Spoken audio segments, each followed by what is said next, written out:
Hello, world. Welcome to Rex Arthur TV. This is the Rex Arthur Show where we discuss LGBTQ issues with an LGBTQ perspective and an LGBTQ approach and a humanistic approach in an LGBTQ plus planet where each and every one of us belongs to one or two or more, but mostly two letters in the sexual alphabet. The 10 letter sexual alphabet LGBTQIAAP. And I hope you know your letters, as we've done a very good video about the letters. Contrary to what we said in the past, that we only belong to one letter. We Some of us and majority of us actually belong to two letters, depending on the sexual orientation that you belong to. Some people belong to the sexual orientation. They are what you call omnisexual orientations or omnisexual sexual orientations. So those are sexual orientations that do not really necessarily they are not based on whom you have sex with, but they're based on who you are sexually. And who you are sexually, let's just do a recap of that video. It's very important and needs to be understood. Who you are sexually may not define how you have sex. That's why this video is about sexual equality is actually gender equality, and we'll discuss it very well because your sex is your gender. Now, there are some sexual orientations that are actually gender orientations, and we've discussed those are the omnisexual sexual orientations. These include transgenders. When you're a transgender, you are changing your gender, which is like changing your sex. You're transferring, you're going to another sex. When you're intersex, you are double gender. You are both a man and a woman. And I said all of us are intersex, but some are more intersex than others. All human beings are hormonally intersexual, meaning we both are hormonally male and female. And sometimes, yes, and some physical features actually appear in both male and female, like eyes. Both male and females have eyes. Like ass, both men and female have asses. Like tits, both male and female have tits. So that's what you need to know. That's why men can also have breast cancer, because they have tits, they have breasts. So there are some body parts which are double, are found in both sexes. So that's what makes us intersexual. Then another omnisexual identity is, apart from intersex, is asexual. Both men and women can be asexual, and we've discussed it very well on that video of omnisexuality, and you can go and listen to it again. And now this video is about sexual equality and gender equality. It's similar to that one, but it's I came to understand it very well when I was in a discussion about our LGBTQ issues. And it was a very interesting discussion, and it probed me to think about sex. And it's not bad to think about sex. Sex is very good. It's uniting.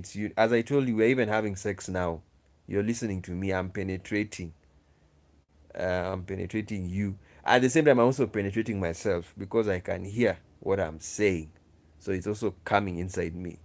So um, I'm having sex also. I'm fucking myself, and I'm also penetrating the listeners.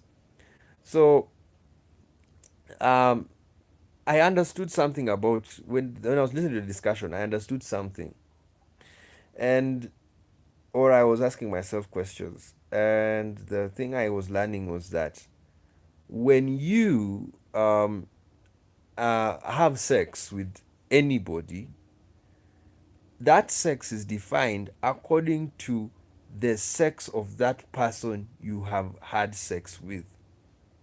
This is why the LGBT community movement is very important. It's an identity movement.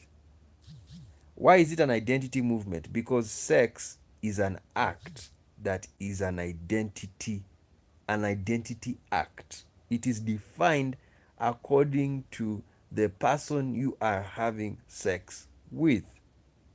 Sex can be defined identif in an identification manner or an identity manner. It can be defined according to the organ, physical body organ manner. If you fuck the anus, if you have sex, anal sex means having sex in the anus, where the anus is penetrated, or not and penetrated. You can even penetrate the anus with the tongue. You can do anything to it. But if you do anything nice to the anus, yes, it's nice to have sex, anal sex. If you do anything nice to the anus, that is anal sex.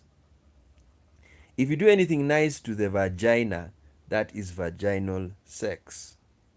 If you do anything nice to the mouth, which is also another orifice, that is oral sex. Or if there's contact with the mouth. And then there's also a very nice one I've come to realize in religion. When you wash the feet of somebody, do you know you're having sex? Yes, it is pedo sex. You are having sex with the feet. The feet is a pedal. So we are bipedal, meaning we have 2 feet. Now, uh, when you wash the feet of somebody, it's very pleasurable. And this is what I was, but this one I'm going to discuss it in the theological channel. Because I was thinking about it when Jesus Christ his feet were being washed by Mary, who happened to be a prostitute. Or some books, some gospel writers say she was a prostitute. Others just say she was Mary, the sister of Martha, and sister to Lazarus. So she washed his feet with her tears and oil, cleaning. Of course, some say tears, others say she used oil and she cleaned, and then she cleaned the feet with her hair. So you can tell she was a Middle Eastern woman. And now, when she did that with her hair on his feet, he said something. He said that this, and everybody was complaining in the room, why did she do that to him? And he said that she's doing this for preparation for his burial. But he said something nice, that when you love someone so much, you will do very many nice things to that person. And for Mary, first of all, she bought expensive perfume. And secondly, she washed his feet thoroughly. First of all, you need to know, in the Middle East at that time, they never had proper shoes like we have today. The whole idea of wearing shoes, whenever you read the Bible, don't read it like they were living in our time. They were living in a very ancient time, so very many things were not there. Even the perfume box, it was not glass. No, they never made glass those days. So you need to find out how. I think they used to use ants, clay. They must be. We must find out the old ointment box they used to use, and that it was called an alabaster box. It was because it was not a bottle. They used to have a box, and we're going to discuss that in the theological channel when we talk about the alabaster box. And And so back to that story. So Jesus said, he gave a story and said, when you are forgiven little, or when you have done little sins, you will love little. But when you have done many sins and you cry for forgiveness, you will be loved. It means you have a lot of love. So Mary loved Jesus so much that she even got expensive oil and washed her feet. So the story is that they some people twist it to mean that she she was a sinner, so she loved him so much and she wanted forgiveness. And that's what some people, when they want to discuss about prostitution, they see prostitutes as the worst sinners ever. So they need a lot of forgiveness. So they do whatever they can. But the Pharisees, who are not seen to be sinners, they they don't come for and ask for forgiveness. I mean, it's very hard to make a Pharisee uh, accuse him of wrong. He'll look at you and say, "Excuse me, do you look at me? I'm wearing a reverend's collar. I'm very good. There's no way I've done anything wrong." So that's why Pharisees can't go. I mean, have you seen the Pope coming to you to ask for forgiveness? It's almost impossible because I mean he's the Pope. He spends time with God all the time. But the prostitute, you'd expect her to come, and these days we say sex worker because prostitute is considered very derogatory. Derogatory, though for me it's not derogatory. It's very good. I salute all prostitutes. They do a good job, and yes, to all those who are sexually want sexual satisfaction, they do a very good job, and they should be supported. Decriminalization of prostitution. Now, um, now what you need to understand is she showed. Now, what I'm trying to, I'm not focusing on the sin part. I'm focusing on her action. She loved him so much. You know, she showed him the most love, more than the men in the room. And Jesus was not happy with the men, but he was very happy with her and even said she won't be forgotten because she showed love to him. How did she show love? She touched his feet. You see, that's what I'm trying to bring to you, the sexual nature of that act. Yes. That or the love act is to wash the feet. So what am I trying to tell you? Sex is intimate touch. Intimate touch. Imagine if she went to his feet and then started beating, hitting the feet with a stick. Is that love? That's not love. And then Jesus would say that because she's beaten my feet, she loves me. No, that's sadomasochism. And if he wants it, yes, then that is love. That's why sadomasochistic love, sex, is love if you consent to it. If you want to be spanked, like 50 shades of grey. Yes, if you consent to being whipped for love, then it's okay. You've consented. The most important thing is you consenting. But if you didn't consent to it, then it is not good sex. Now, um, so what I'm trying to say is that Mary showed Jesus a lot of love by touching his feet and washing them. It's very soothing. And oil, just try and do it to somebody. So now, when I was thinking about this, um, I know there are some churches that do that practice of washing the feet. Even the Pope does it. Very, very, very. It's very common in the Catholic Church, SDA, and some other churches now copy. But what I'm trying to tell you, it's that is sexual. It can be eroticized because sex is intimate touch. That's what you need to understand.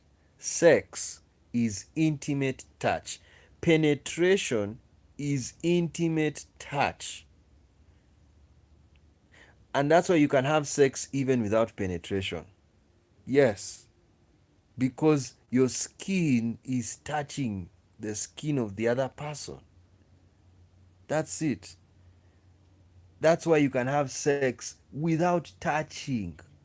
You see, masturbation, because when you see a sexy picture, pornography, it makes you go horny, and when you have that horniness, you get erect or you get happy.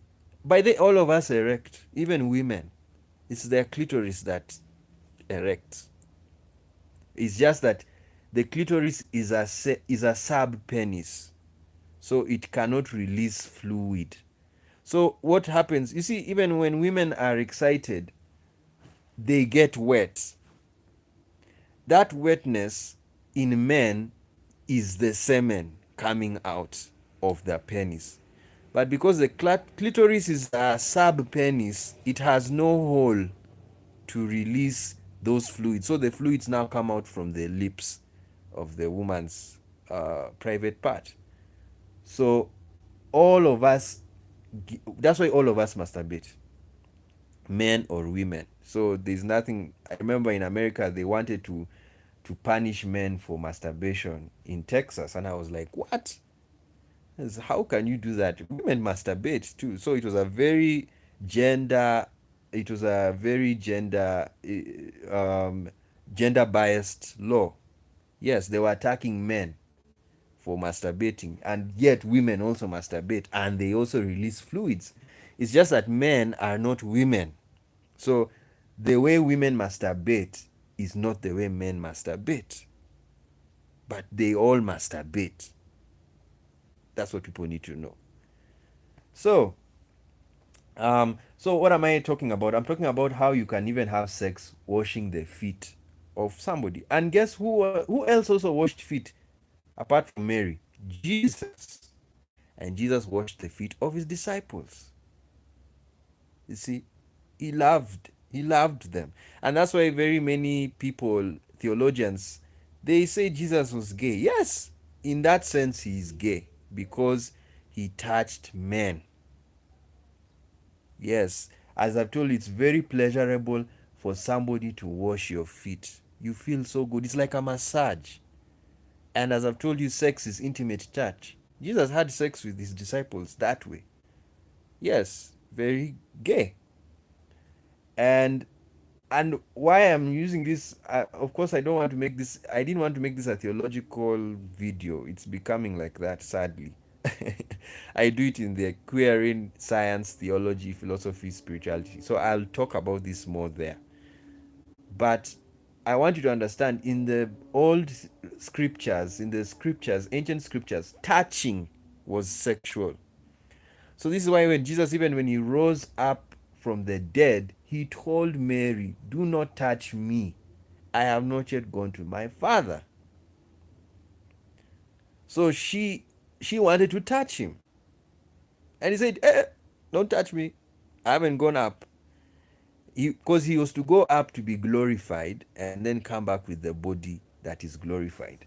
So, and then Paul also, when he talks about sex, he says a man do not touch a woman. Yes, because touching is a very sexual act. Yes, that's why in my other video I said in the rural area in Africa, you rarely see men and women touching each other, and even men and men touching each other. They understand touch, that touch makes you very, very on horny. Yes, it's still sex in their understanding, and it's, to me, I understand what they're saying, because when you hug somebody, you know, you have touched them, and it's affectionate touch. That's what you need to understand about sex. And there's non-penetrative sex. And I'm going to do another video about how I've been arguing with someone on Facebook about sex. And to him, sex is not love. And I told him, no, that's your definition. Sex is love. It's called eros in Greek, sexual love. Of course, I know what he's trying to say, sex is not love, in the sense that there are some people who can have sex without love, and that is called rape. But you can't call rape love, neither can you call um, abuse love.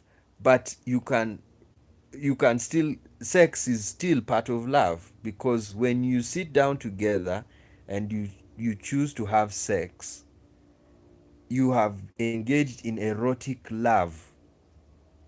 Now, what I told him is he had to understand, and I'm going to do that. I'll do I'll show you what I told him on Facebook.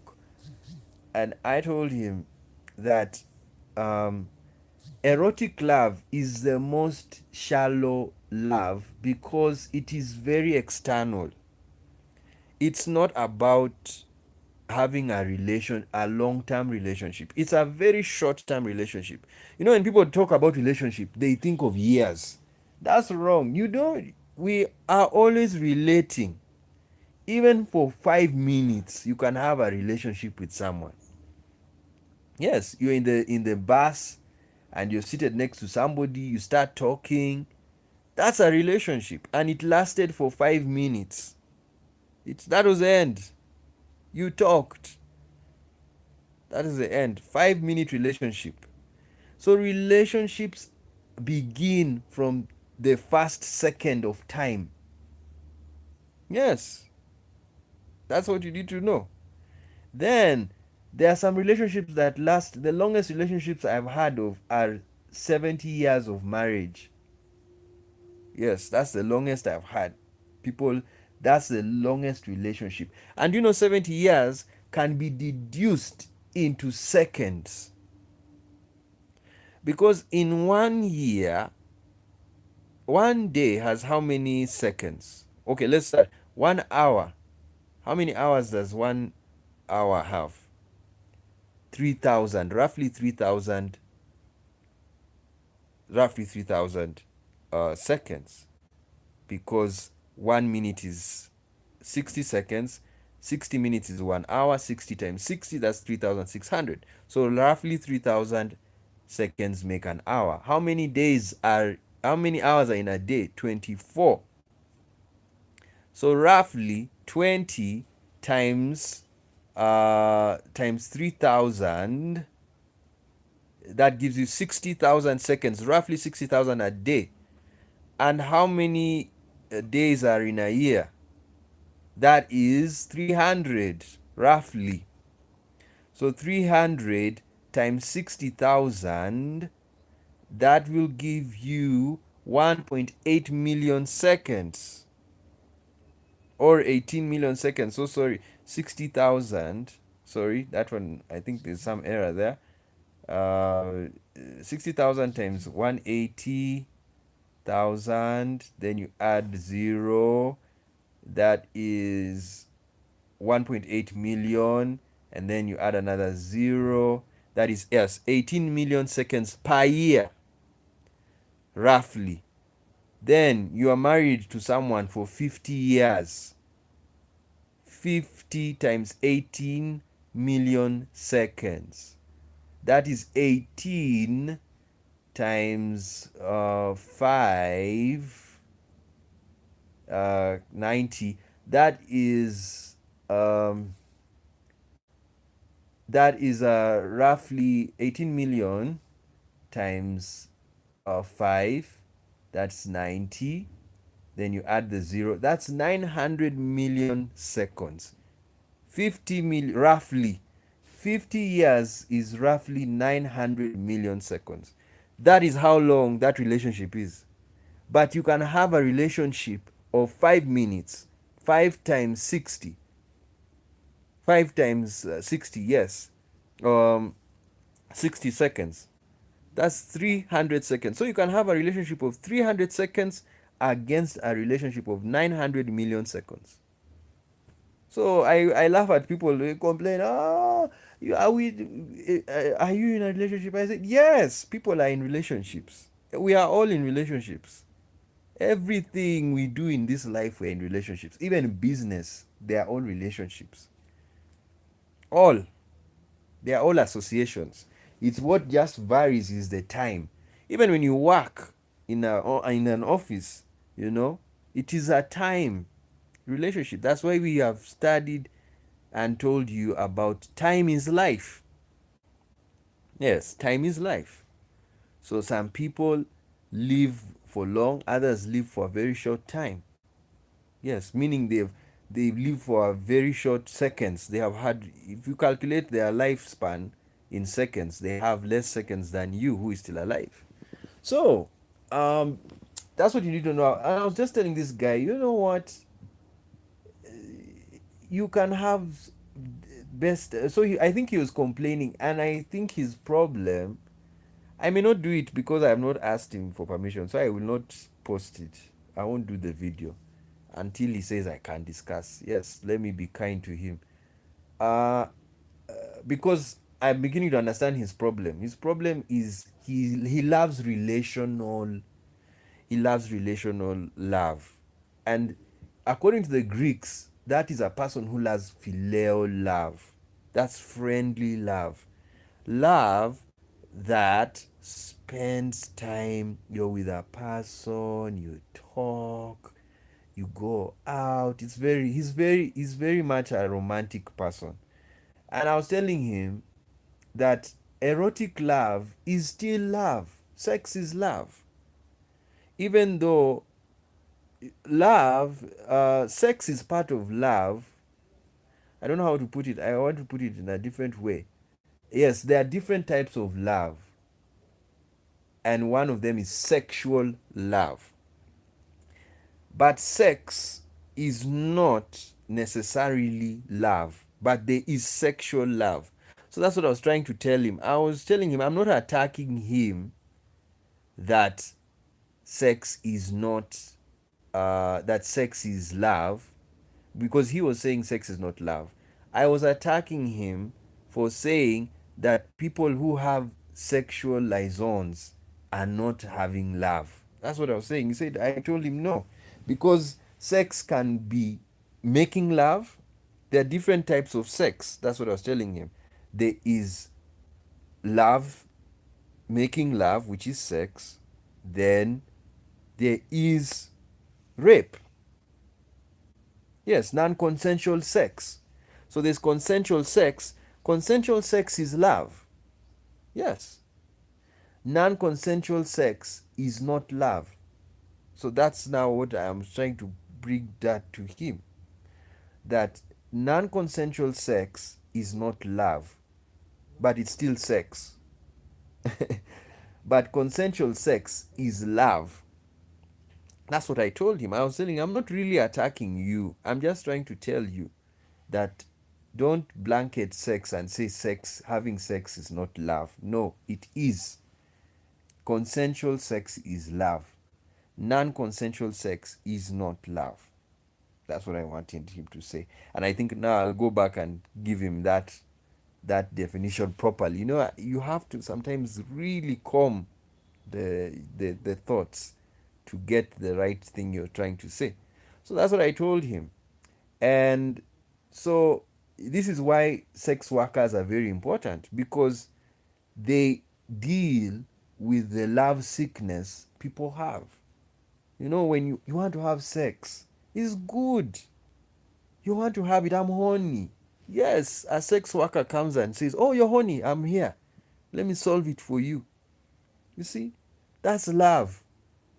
It's sexual love. It's not phileo love. Phileo love is friendly love, the love that happens between married people. Married people are friends. That's what people need to know. That's why they come in public. They want to show people, this is the girl or this is the guy I'm going to stay with forever and ever till I die. And then back to theology. This is what Jesus said.